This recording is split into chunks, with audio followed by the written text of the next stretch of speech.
Surprise! There's the birthday cake. Because I heard a story of, I won't say my friend's name, but he was trying to get in contact with Warren Buffett. Oh, and he went so far as FedExing one shoe to Warren Buffett with the note that said, "Just let me get my foot in the door." And Warren's assistant called and was like, What I intend this video to be about is that timid salesmen have skinny kids. Think about that. What does that mean to you? recently I was with my friend from Guam, and he said that in Guam, the happiest people, you're considered depressed if you're skinny. Like if I would be like a depressed, unhappy person in the tradition in Guam. So a timid salesperson is generally an unsuccessful salesperson, and they have skinny kids. So my understanding of that is that you need to be a bold salesperson in order to feed your child well and do a successful job. Exactly.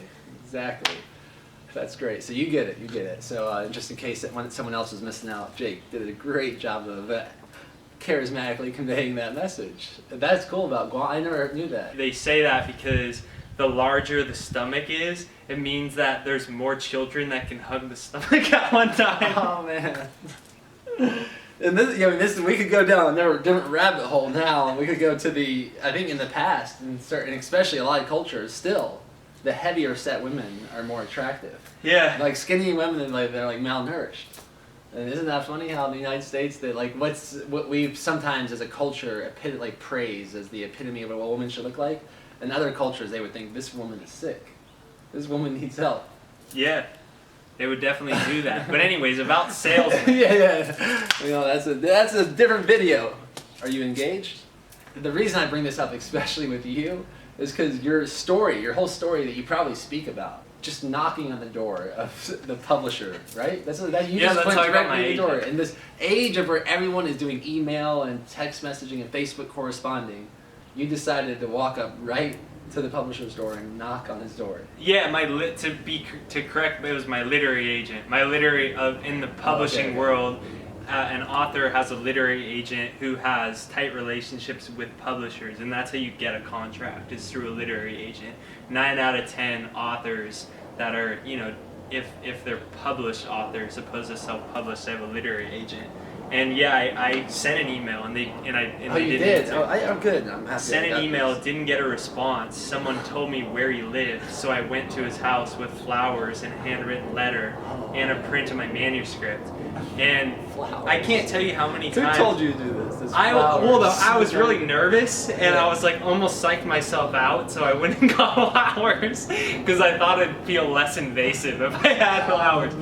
I can't tell you how many times people will write me. Like, there's this woman that she keeps writing me, and I won't say the person's name she wants to get in contact with, but someone who's got a large podcast. Oh, okay. And she says, well, I emailed him.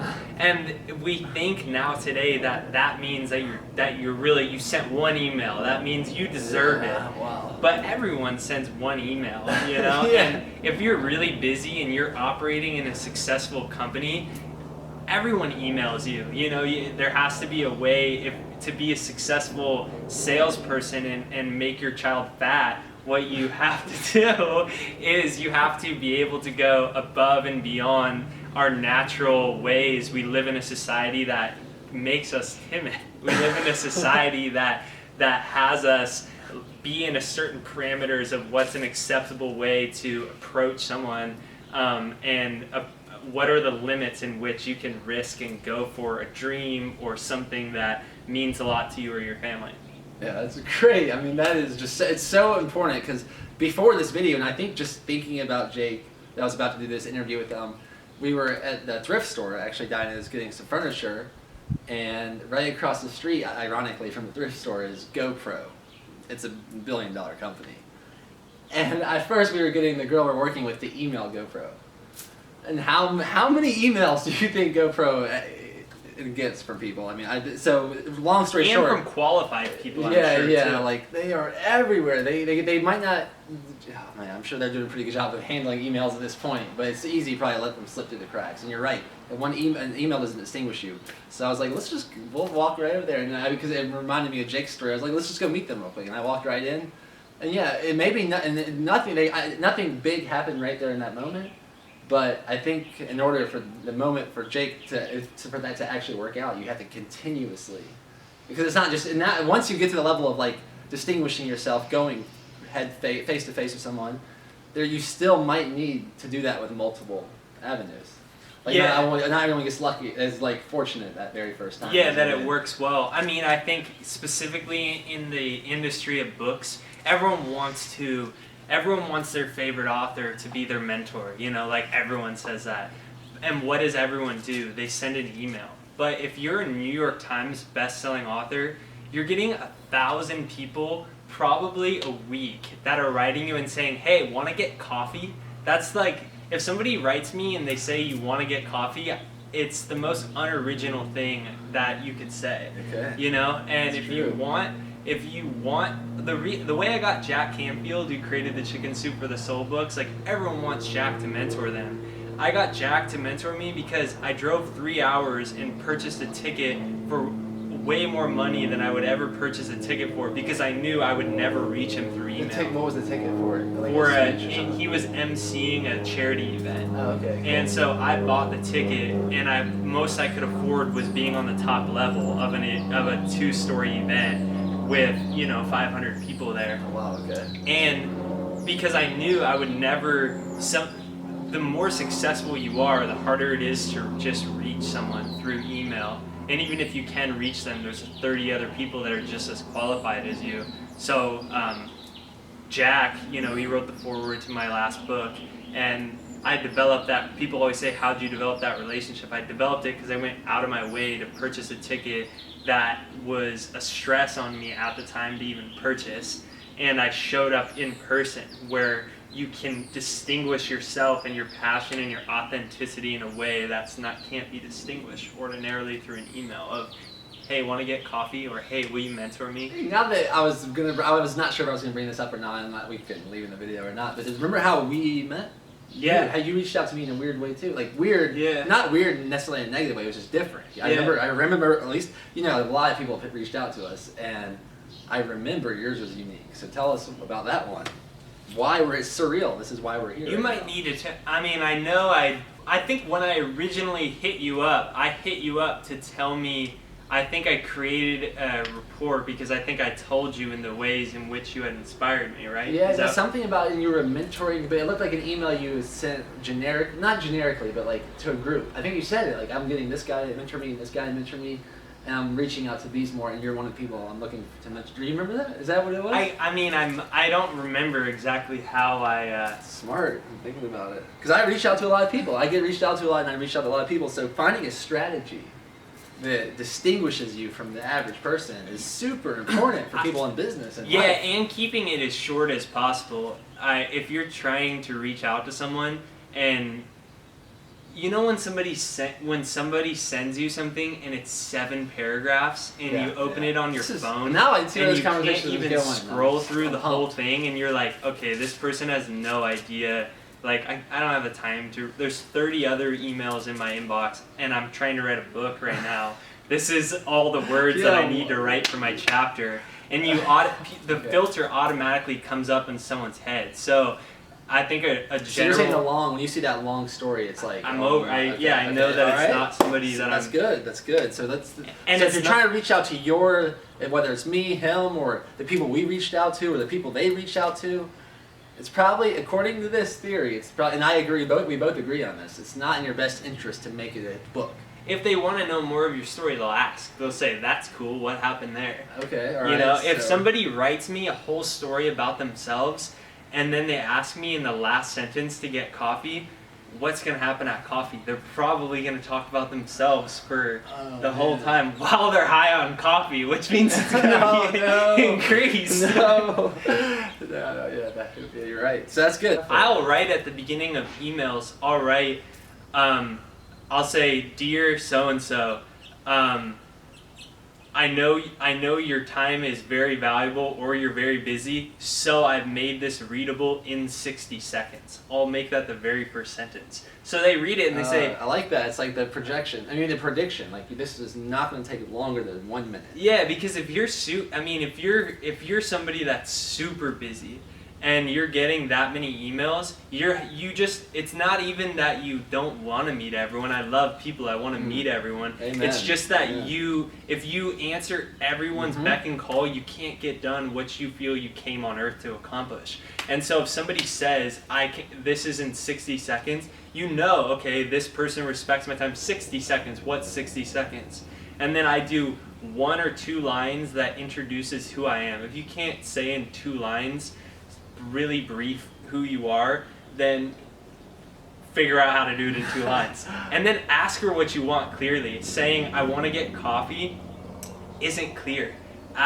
It needs to be something specific. Because right off the bat, they know it's not about the coffee. What you mean is, I want to meet you. Yeah. So when you say I want to get coffee instead, it's already them being indirect. So you're saying, like, get away from the vagueness. Yeah. So tell us, what do you Yeah, want? so I do 1 or 2 lines. I'm Jake Ducey. I'm 23 years old. My last book, The Purpose Principles, just came out. The foreword was by Jack Canfield, and I'm emceeing the Warped Tour this year. Oh, boom.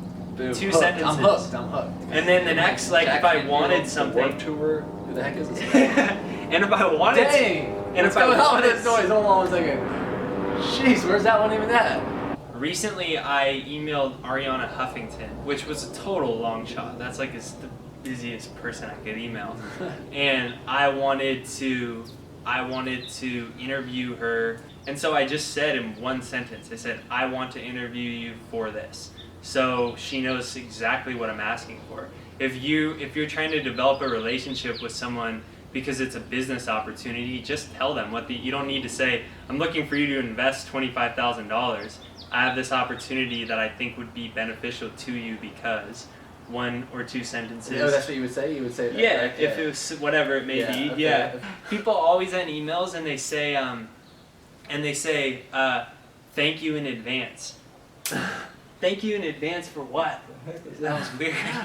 Thank you. That's like you telling them passively aggressively that you're going to accept this, and that doesn't work. So man. I think I don't like now. I don't like when people say that to me either. Yeah. I think I know what you mean. It's like, thanks in advance. You're assuming I'm doing something for you. I haven't even read your email. I just read the very first line of the last one. All right, so I get that. So I think don't a say good that. way. I think explore ultimately what works for you. This is just what I've found and what other individuals that I've learned from as well. But like, I think a good last line is something like, I know you're really busy, but even a 1 or 2 line response would really make my day.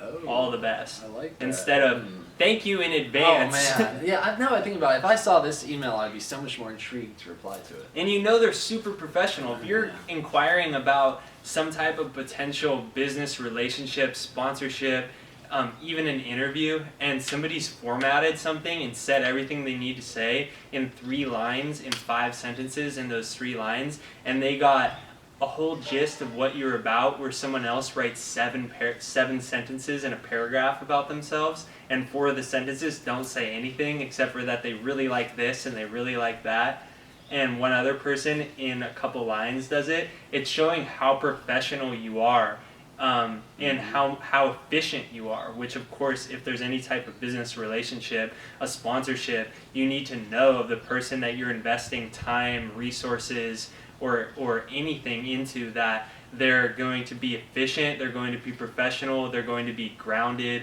and they're going to understand the value of time. Man, so this is like a special topic for you, isn't it? That's a big part of your success, like your personal success. Most of my success has come from, most of it has come from other individuals contributing to me. And it's been through myself reaching out to individuals and I failed a lot of times too. This is a great thing I was going to bring up next. I'm happy you just touched on that. Because I'm thinking and this is once again... And Ariana, what I like to say, I was not expecting Ariana to reply. She replied. She couldn't do it. Yeah, I got a response in 24 hours, and she couldn't do the interview, but she replied, and I was like, wow, nice. Like, That's I was awesome. testing the format to see if it worked, and she replied still. So that's a success, and even there, a no is a success. Yeah, because now she knows who I am too, Yeah. and she wrote back and said, "Send me a copy of your book." I sent her a copy of the book. She knows who I am now, you know. Nice. And talking about no means a yes, and it's that idea once again that Napoleon Hill would talk about in the book Think and Grow Rich, that for every failure it plants a seed of success, of equivalent success in the future. And that's, that might have felt like, oh, I failed, like, shoot. But you're looking at it as like, this is a good thing. Yeah. You see that you have that foresight. A lot of people don't have that foresight. A lot of people, if they even make it past the step of reaching out in the correct way, when they get that first no, that might be like, oh, I tried so hard. Like, I put my heart out there and now it's stomped on. Yeah. But you're saying, you see beyond that. Yeah, what can you take out of that? What you can take out of it is the length of my email and the way I communicated it. It garnered a response, which 95% of people don't get responses to someone that has a lot on their plate. So you see, well, this format may work for someone else who may just have more open time and it may connect to them more than, So there is something you could take out of even a no is, okay, this format, the way I asked worked. I wasn't pressing something onto someone. It was concise enough. Yeah, and even thinking back, like on ours, it was a shaky start to our relationship in a way. Because remember, it was we were gonna do the tour, and I was gonna be like the videographer. That was something after we had known each other for a little bit, but that's kind of what hooked me. Yeah, okay. And so I mean, it's not like a testimony to ever be deceptive or mislead someone, but which was my plan, just to deceive. I know, yeah. But what it was, you were putting yourself out there, and you may have been your optimism. I pride myself actually in a way. I'm not proud, but I'm happy for myself that I am delusionally optimistic. And sometimes I think having that a little bit of delusion in that favor can really get you to see beyond step 2 and see there is a step 3, and then you can see the bigger vision. But I just remember in the beginning we had a little bit of a confusion about what was said, but that didn't stop you from us becoming friends. Mm-hmm. What you did there shows that you weren't afraid of failure, and even though our plans didn't work out, I could empathize with this. I could see that you were coming from a place of passion. It wasn't just like you had so much heart in this. Mm-hmm. And I think that's another thing to be said. When you knock on the person's door, knock on GoPro's door, maybe they even get a certain amount of people knock on the door, and they when they get the first no, they put their tail between their legs and like sheepishly walk out. Or you can be like, if all of a sudden you start being like, you might not even say what you want to say because you're just showing that you're vulnerable. Like, man, I'm really wounded here because I have a lot of hope in this. Like, you can just look at me, you can just hear me, you can just see me and see that I'm not your average person. I'm not going to even I'll take this no and I'm going to try again. So we can do this now. Like, let's talk now, or let's figure this out now, because I'm not giving up. Yeah, I think, it's like, I heard care. It's like you want someone who cares the most, and you can distinguish someone who cares. Like, I don't recommend cutting through someone's window and climbing into their window and like, hey! But every day you come up with like a new surprise! There's the birthday cake! Because I heard a story of, I won't say my friend's name, but he was trying to get in contact with Warren Buffett. And he went so far as FedExing one shoe to Warren Buffett with a note that said, "Just let me get my foot in the door." And Warren's assistant called and was like, please, leave us alone. He FedExed it to the house with a shoe and said, just let me get my foot. They took it too far. That was like, there's a line between resilient and committed versus stalker. Yeah. You don't want to be the stalker now. That's scary. And the other thing I was going to say is the other day I was listening to, Jim Rohn. It's not need. What it is, I just want to before we move on, it's neediness. You don't want to come in neediness, but you want to come in with faith that by us interacting, I'm going to add value to your life. Like, I'm coming in here and they can know that and they see that. But yeah, when you start sending shoes, that's like needy, like stalker, stay away. And it's like the same thing happens in a romantic relationship, right? For sure. Or at least a lot of the times. It's like a girl can be turned off by a guy who's excessive, opposed to a guy who's like thinks she's cool but is in a detached place where you don't need them in order for your life to be better. And oftentimes those turn out to be some of the best relationships when both people are comfortable, have found themselves. They don't need the other person, but when they come together, it creates this huge like electrical, energetic increase of everything. But they don't need each other, opposed to a dependent relationship. Or in business, when one person needs I need this interview, I need you to be part of it, you know? And talking about care, I was listening to Jim Rohn the other day, and he was like, he's dead now, but it was a recording, and he said, give me somebody, I don't even care if they passionately disbelieve, if they're totally against all of my beliefs, at least they're passionate. It's a lot harder to find someone who cares and is passionate than it is for someone who's just going to say yes to everything that I do. And so I think that, you know, you said you sense that care component, and I think that's an important element can go a lot further than someone that doesn't have it. The moral of the story here is to get courageous. Stop, not only face your fears, but chase your fears and watch the results that unfold, because this guy's a walking testimony of that. Wouldn't you say Fortune favors the bold, as they say. Okay, and have you found that to be true? I've found that to be true. I found that to be true. And that's what we're doing right now. We're just kind of, you know, this is not the most comfortable thing to just pop a camera on and start rambling your heart out, but that's what we're doing. We're getting our heart on. Fortune favors the bold. And face your fears, get your heart on.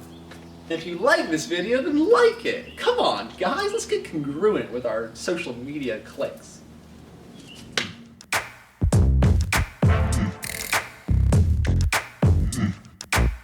Are you ready for me, Daniel? Come on, Daniel! All right, let's do this thing. Yeah, just stay fun. Stay fun. You're rocking this thing. But they like it when I tweak your neck.